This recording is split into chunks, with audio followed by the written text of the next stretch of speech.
is still with God, and this flesh was God. The miracle of Jesus Christ was that he was both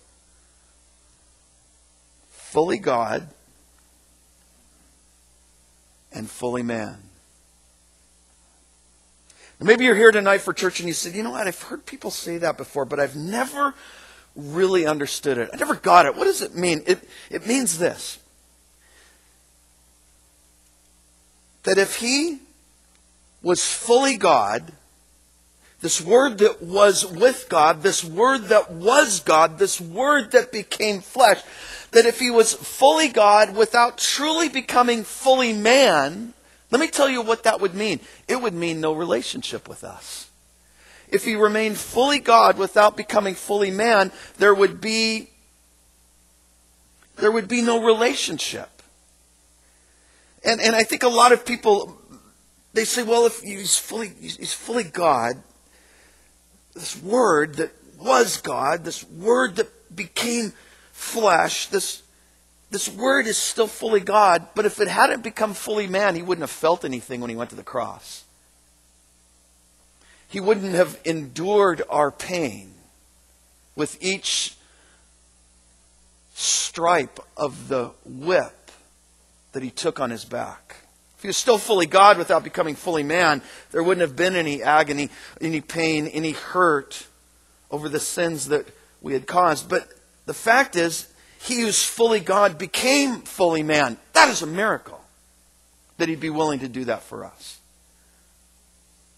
One person wrote that I was reading and said this: the human body can at times be the most uncomfortable thing to carry around. Anybody relate with that? It sweats and it smells. It reacts horribly to pain. And it seldom gets one through a hushed social situation without making rude and gastric noises. I like that. It's sort of like the iPhone one of my kids got with all of these ringtones built in. It's kind of like your body the older it gets. There are these ringtones that keep going off. And here the writer would say, this is the miracle, that this God of the universe, fully God, would become one of us in this faulty box of humanity that too soon grows wrinkled and misshaped. Boy, that's true after the amount of food I've eaten this last week, right? It's probably true for all of us. You might think, well, you still have that hourglass figure. Well, I'll tell you what, the sand begins to shift, doesn't it? And here he's saying this body of ours that grows old too soon and wrinkled and misshaped unless one tries to postpone that process by starving it, which makes the body very miserable. Or by jogging it, which causes the knees to ache and the arches to fall.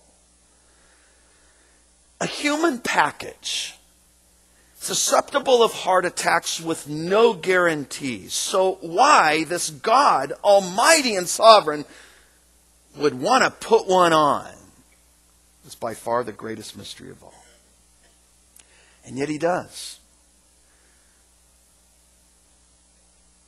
This deity that John would describe to us as being fully God.